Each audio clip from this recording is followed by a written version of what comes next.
Hello, and welcome to the Designing Successful Startups podcast. I'm your host, Jyoti Rosenberg, aka the Incorrigible Entrepreneur. Designing Successful Startups explores the challenges and rewards of entrepreneurship, overcoming adversity, and where grit and perseverance can get you. My new book, Tech Startup Toolkit: How to Launch Strong and Exit Big, based on my experiences founding 9 startups, seeks to help early-stage founders avoid the many pitfalls founders can experience.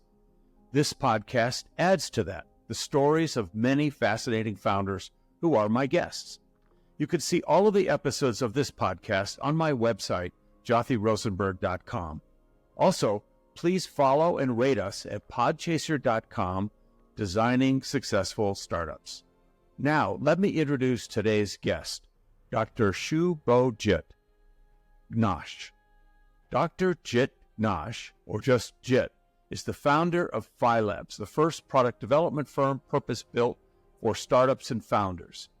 Jit is credited with developing a pioneering model for lean product development. The model, developed through the course of his 2 prior startups, has won him a few awards and accolades, including the McMaster University President's Award, which is the highest award by that university. Jit has led the development of over 100 products spanning digital technologies, life sciences, materials, and smart systems. His entrepreneurial journey began when he founded NanoSpin during his PhD studies at Virginia Tech, winning him the prestigious $100,000 VT Knowledge Works Award and a subsequent NSF I-Corp grant. Later, he was part of the founding team at Synos and headed its R&D operations. Jit has a PhD in engineering mechanics from Virginia Tech and a BE in mechanical engineering from Jadavpur University. He is also an alumnus of the NSF I-Corp program and the Creative Destruction Lab, and an avid mentor for various entrepreneurial communities, including multiple Techstars chapters. And here is Jit. Hello, I'm very glad to be talking to you. I hope it's not as hot up there in Canada as it is down here in the East Coast. We have had a few hot days. Today seems to be overcast and raining a bit, so it's not very hot. It's good. I think low 20s in Celsius. Good. This is going to be a really hot one for us. 93 Fahrenheit. With a real feel of over 100. Oh my God, that's the kind of temperatures I don't step outside. Yeah, exactly.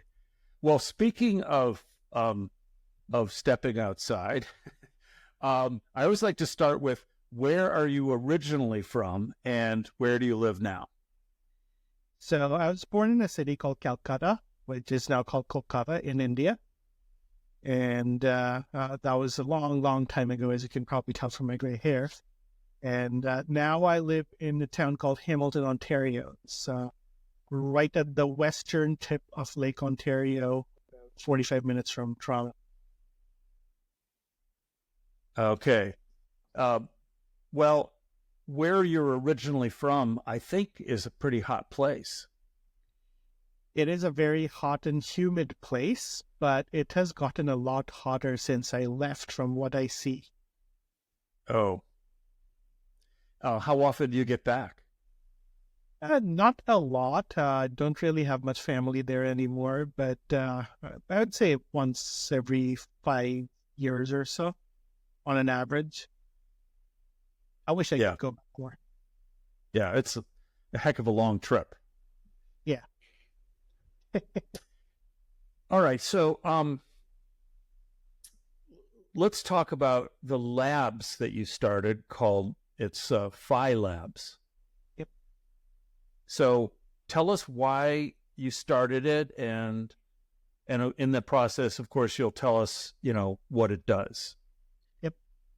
So I think let me start by what it does, because that would set the context. So FYELABS is a product development shop that is purpose-built for startups, early-stage startups and founders. The way we operate is, if you're trying to build a product, that you can't or don't want to do yourself. As you know, founders have a million things to do. We de-risk the development process for you, meaning that if you can paint a picture of what you need, even if it's part of a product, all of a product, making changes to a product, we offer development of that under a fixed price and fixed timeline contract. So it becomes very predictable for our customers to work with us, which was not the norm before we came out of the seat. There are a lot of freelancers and quite a few other outsourcing service providers in the world, but they tend to work on either a time and materials, like an hourly or weekly price basis, or a little bit more flexible in terms of like pricing by sprints, but not a firm contract to develop a product. And this was a big problem I faced in my last two startups. So FYELABS as a company is my third business overall. I started my first company when I was a PhD student at Virginia Tech, started a second company around 2016. Both of these were fairly complex pieces of technologies. And as the technical founder, I always struggled in product development because I couldn't afford a full-fledged team. I had to outsource parts of it because in products like this, you need 5 different people with 5 different skill sets to collaborate to make a product. And in doing so, when I was outsourcing, I would work with some offshore firms, some local freelancers, and so on and so forth. But the business model was always based on billable hours or billable weeks. And there was not a lot of collaboration happening between people contributing various aspects of technology to the product because they're located in different parts of the world. They spoke different languages, came from different cultures, etc. So when I exited my last startup, I was toying with the idea of what can I do next? How can I be the most useful to humanity as an individual? And that's when the idea of FYELABS came up. It's more of I knew thousands of other founders who were going through the same struggles. And so I wanted to create this service as one that de-risks that product development piece for startups that are attempting a complex product. That's pretty much how FYELABS got started. When I started, it was just me and 2 of my co-founders. I didn't realize how popular it would be, but 3 years down the line, we have 45 people on staff. We've shipped, I think, about 225 products to date. So it's been well liked, and I'm lucky that it has.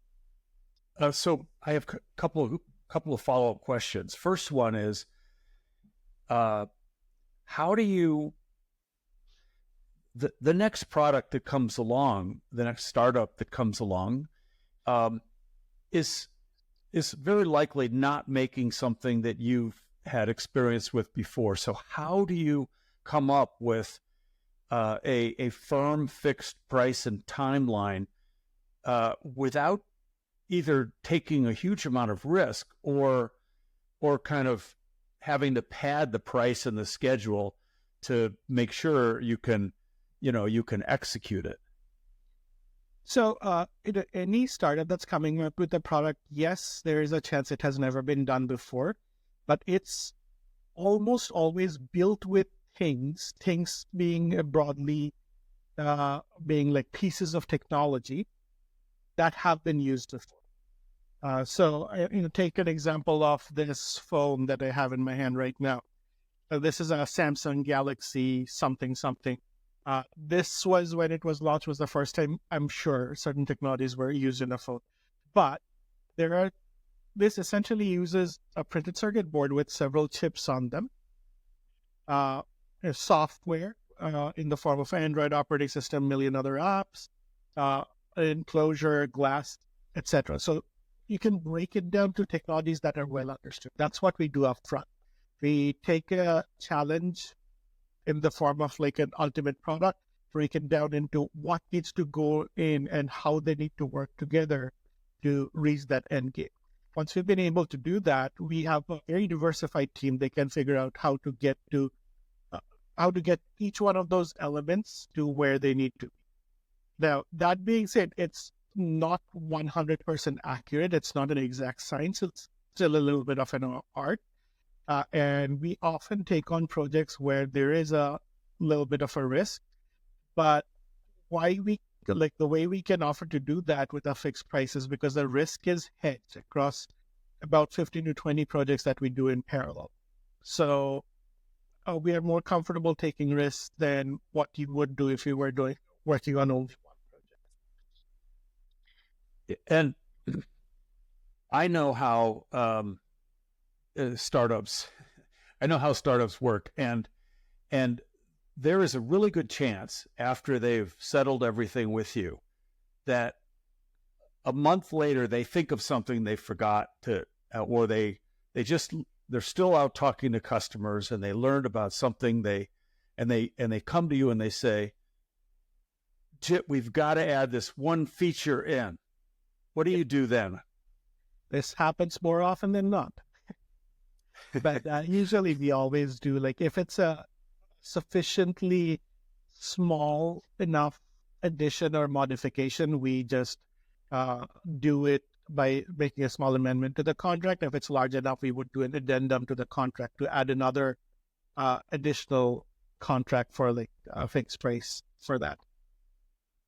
And then when you're all ready, and then you deliver something to them, you're just delivering quantity one, right? You're just delivering one of it. Well, depends on the product. So I have a saying that people may or may not like sometimes is like never make one of anything. So I strongly recommend to our customers that make at least three. Three is a good number to have. One you can break, one you can work on, like demonstrate and such, and one you have as a backup. But so for software projects, obviously this doesn't like this answer doesn't apply first because software is deployed on a server somewhere or on a computer, and there's copies of it you can redeploy. Hardware projects typically we like to make multiples. We have small, like low volume manufacturing in-house where we can make like 100 units of certain things, but there are certain things that we can only make one of, especially when they're large infrastructure scale projects. So yes, there are limitations there. And then if everything has gone well and then they want to make a lot of them, they probably come back to you and have you interface to a higher volume manufacturer. Is that right? Yeah, typically on like the final stages of every project, we would do what's called DFMA, or Design for Manufacturing and Assembly. So we would design it in a way where it's easily and cost effectively manufacturable. And in the process, also get quotes from at least 2 contract manufacturers that can deliver the finished product. Not always possible to get at least 2, but that's always our choice, is to have a fully redundant supply chain. So each component used in that product is available from 2 different manufacturers / suppliers / vendors, so that something happens to one of them, there's always a little bit of an overlap, like always a backup. But that is not always possible. That's a preference, obviously, a strong preference. But there are certain things that are very proprietary or very unique that only one manufacturer makes them. Mm-hmm. So you've had experience with your own multiple of startups of your own, and a lot of startups that you interact with. Based on all of that experience, what do you think is the most foundational, important element of a startup? That is an excellent question, because I don't think it's as universally recognized. And like the answer changes from who you ask, but for me and for a lot of people I know, it's the customer. If you have a paying customer who's going to pay you to solve a problem that you have identified, and you can solve that problem at a price point that they're going to pay you for, and you can have a healthy margin, everything else falls into place. If you can't, then it becomes a problem. And I learned this the hard way from my first startup.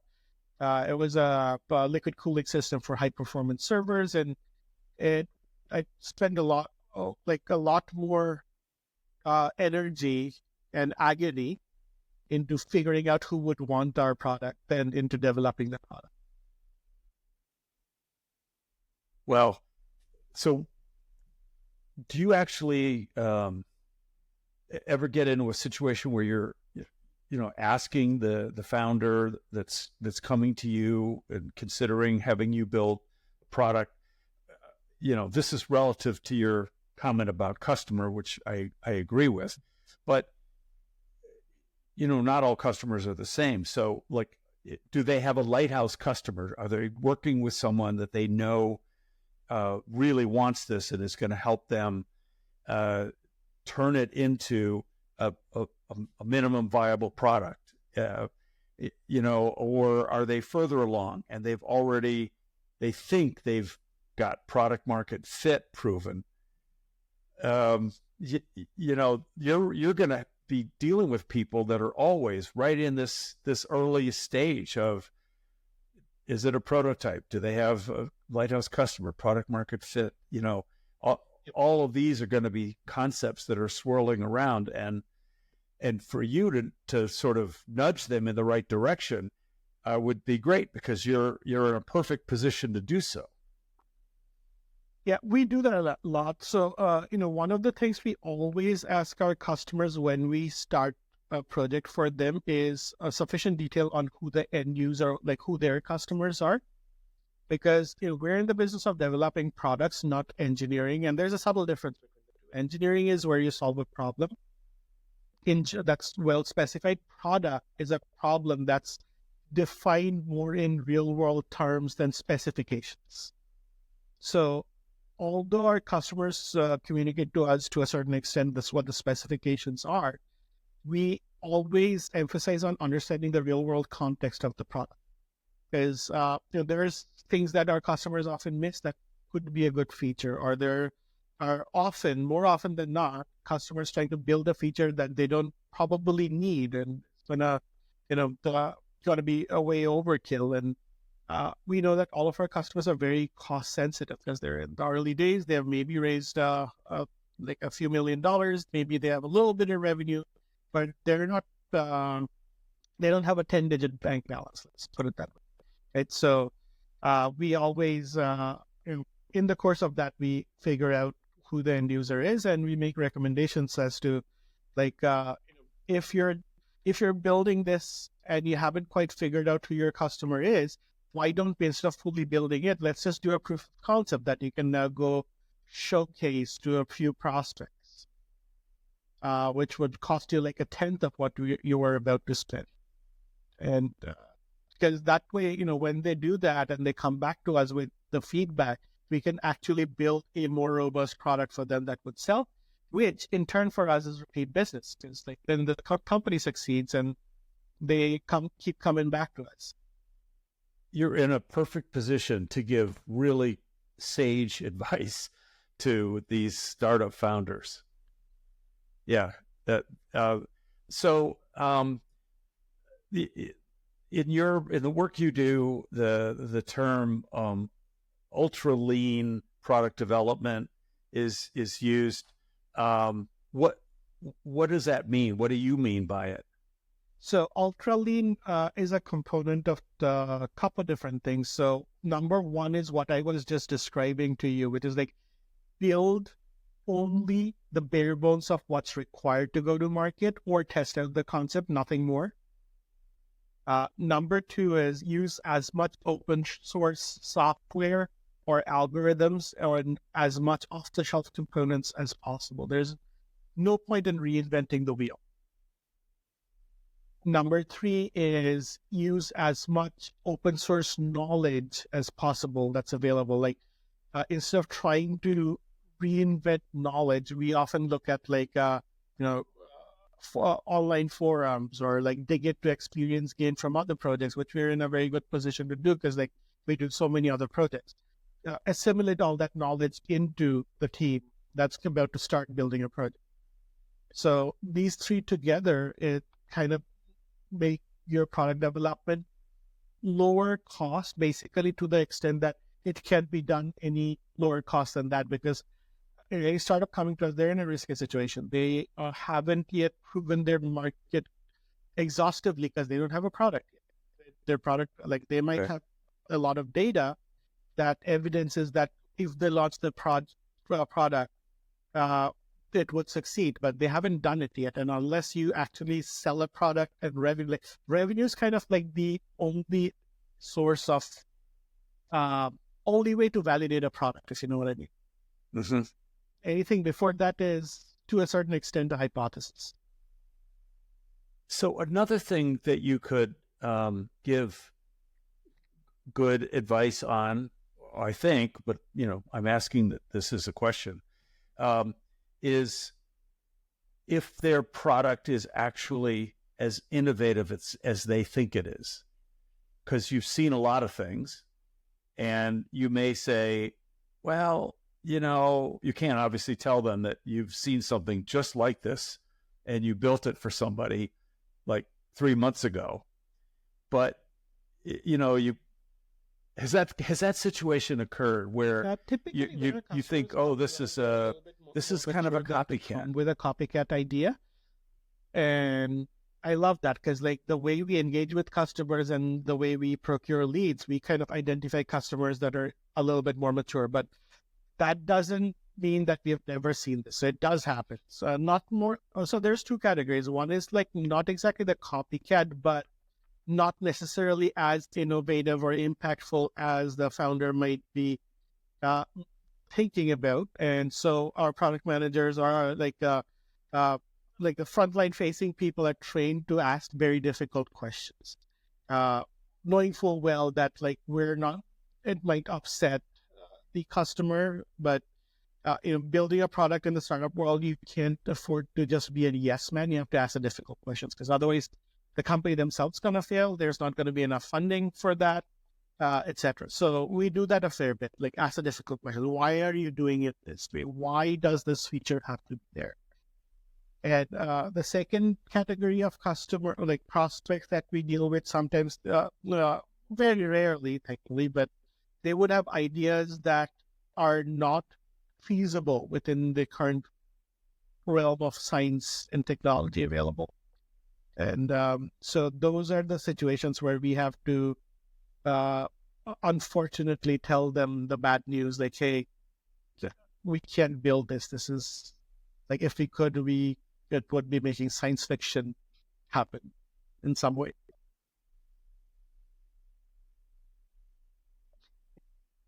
So you're saying that if somebody comes to and asks you to build a transporter beam, you're going to say no? No, two straight out. One is like the equivalent of a transporter beam or a time machine, or a perpetual motion machine, which we have had 3 so far, believe it or not. But and the other category is when the product is clearly intended to do harm, while it is masked as something else, which has happened twice so far in our history. Huh.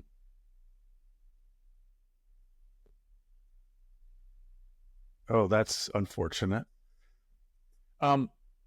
So I can certainly speak from personal experience of all of my startups that there's always been a debate about outsourcing product development, doing it in-house.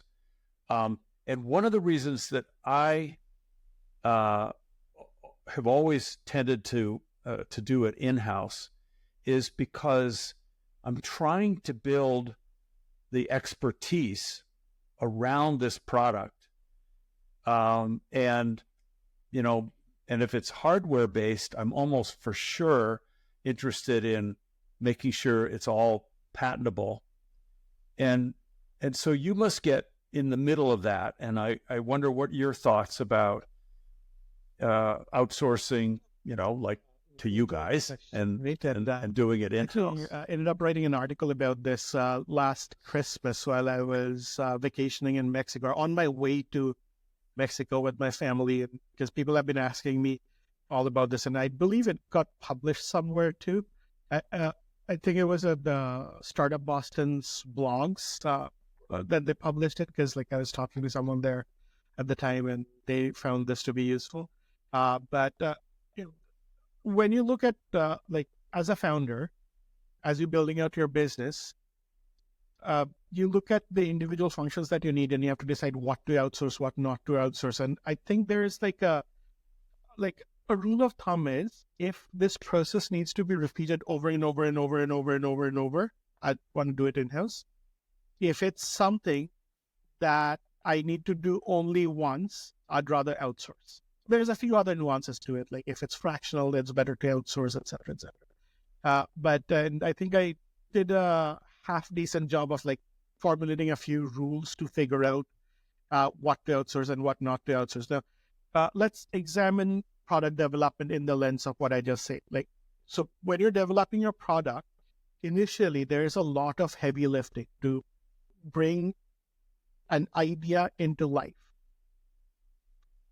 After that, there is a fair amount of involvement required, technical involvement to keep it ongoing operations, ongoing maintenance, etc. Now, if your product is of the category where the former far outweighs the latter, it's always better to outsource, because otherwise you're going to have a lot of people initially, and then they would have nothing to do after like 6 months or 1 year once your product hits the market. When your product is of the category where it's fairly simple to develop but requires more upkeep and ongoing development, which is true for certain types of SaaS solutions, for instance, developer tools, etc., it's better to, these are all my opinions, by the way, it's better to do it in-house. Now, let's further dissect the former that I said is blanketly better to outsource. There again, if you want to build something that's complex enough, if you want to do it in-house, yes, you're going to have to do a lot of heavy lifting, which means you have to, hire multiple people, because it requires skill sets from multiple different disciplines. You have to hire them, onboard them, train them and whatnot. They have to form that chemistry, start working together. It costs a lot of money. If you can afford that, time and money, nothing better than to do it in-house. But oftentimes, for complex products, this is not affordable for startups. Plus, there's, when you do it in-house, there's no guarantee spending X amount of money, you're going to get Y in return. That is the sole purpose of us doing this business model. If you're trying to attempt a complex product, let us de-risk it for you. The common saying, like 99% of startups are software, or I made up 99. I don't know the actual number, because software is easy to do, but 99% of the world's problems are not software solvable. So my goal in life is to create a service which makes complex products, even certain types of software, but complicated products, as like a lot more predictable, closer to the not so complicated products.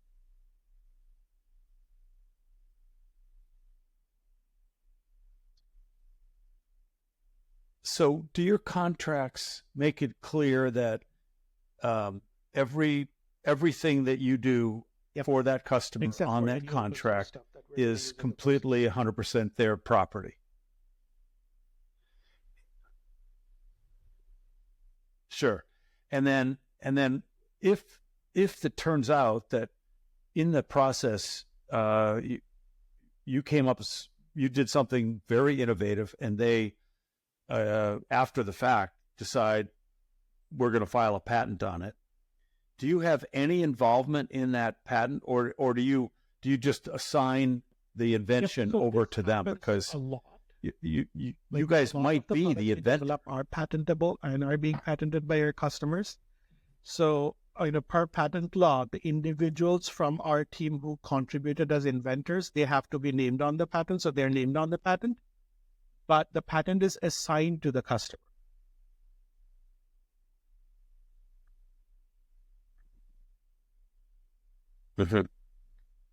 Okay.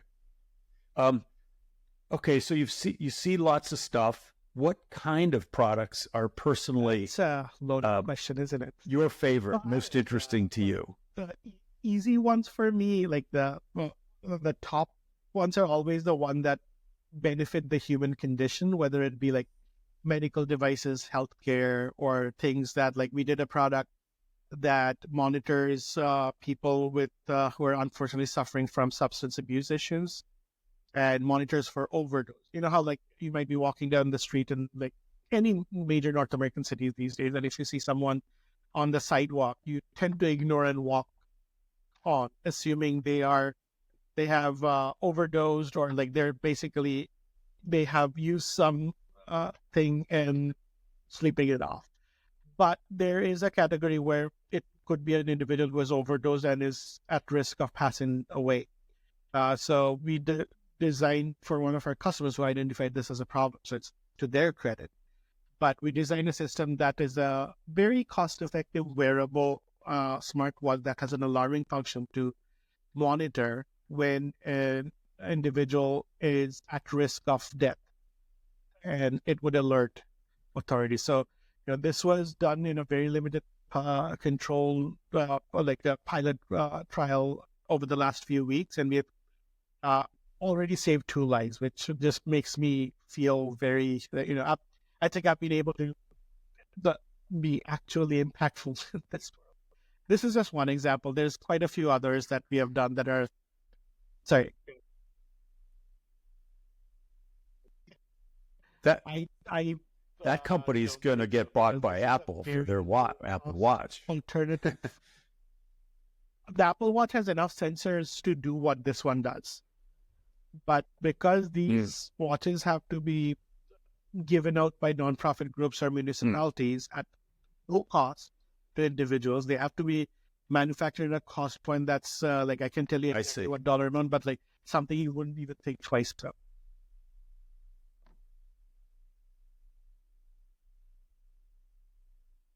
I see. Cool. Okay, so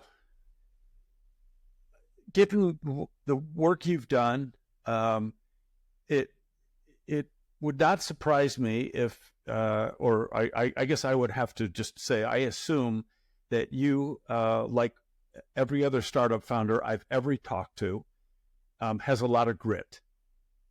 And I don't know about that anymore, but I have no doubt you have a lot of grit.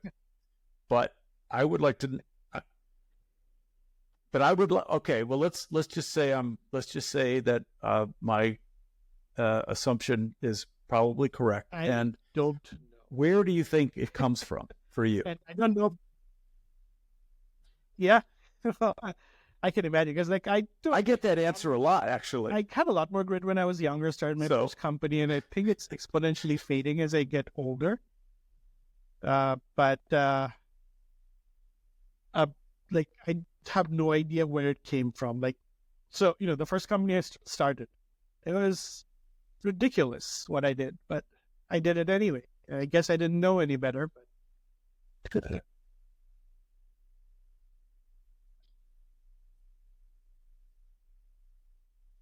you already in? It all started with me and my. Where were you? Were you in Canada, or were you at Virginia Tech? I'm my co-founder for this company. We were toying with the idea, and we had a third partner.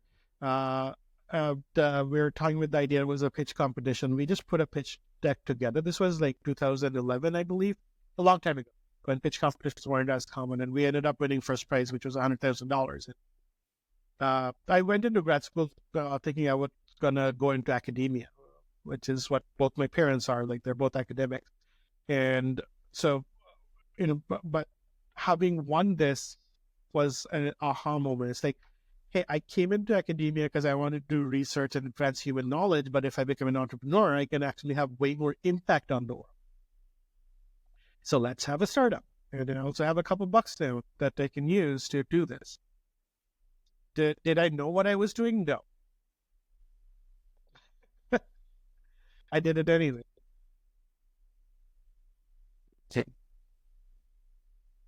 So the college students or that age up through your 20s, it may not even be grit at that point. It may just be either they're not worried about anything. They're not worried about, they don't have a family in a lot of cases. They don't have a family yet, and they are fairly immune to risk, I would say. A lot of people, not everybody. But then once once it's not easy, once it starts to be like, you get this thing going, and then, well, actually finding customers and getting the product right and all these things aren't so easy. That's when you start to find out that you've got grit, and I would say that to start FYELABS, that took a lot of grit, because, you've come up with a model that's different than anyone else is doing. And it is risky to take on these development jobs and make sure you can get them done for the amount you've charged. I'm sure that by now you're very good at making sure you're not sticking your neck out too far. But some people don't know where their grit came from, but they obviously have it, and they just, they ultimately decide, I think, I was born with it. I mean, it's more of I guess that's possible. Generally very proactive person. I mean, generally somewhat what people would say a very lazy person. Like, I'd rather sit on my couch and watch TV than do anything else. But when I have something that's impactful, that I know is going to change a lot of lives, make a lot of money, etc., that's when I get excited, and that's when I'm kind of like unstoppable. And with FYELABS, because every single one of our customers is a founder, every single one of those projects that we do is moving the needle in some way, shape, or form. And that keeps me going. Yeah, I guess that's a better name for it. So it's passion. It's passion, but I mean, it ends up getting you into the same place. It's funny to hear, after having talked to you a couple times, video calls, to hear you describe yourself as lazy. Because, I mean, I'm not going to argue with you because I don't know you that well, but I that's not a word I would have used to describe you. Well, this we've covered a lot, and I think I got to tell you that I think startup founders who discover this episode are going to be very happy. And of course, I'll make sure the link to find you is in the show notes, because it's so great for a founder to have this option. I mean, even if ultimately they decide, oh, well, I've decided I'm going to build it myself, but to know they've got this option is really great. Even if they're going to build most of it and they need help building this other part of it, even that much is a huge relief to know that the kind of capability you're building is there. I think it's a great thing you're doing. And I love the fact that you're always looking for things that can improve the world. FYELABS and me in the same sentence ever before, but thank you.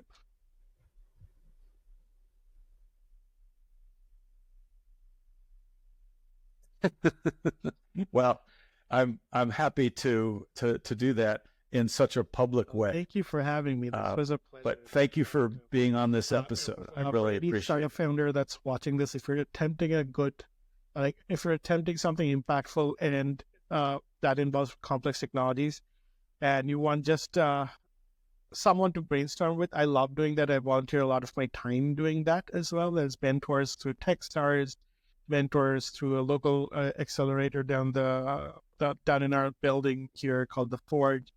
I invest a little bit here and there, very small. Like, I'm more of a passion investor than an actual investor. So give me a shout. I'm always eager to talk. So, and I'm fairly reachable. I'm pretty sure if you Google my name and email, my email address and my cell phone numbers out there, because people seem to find it easy.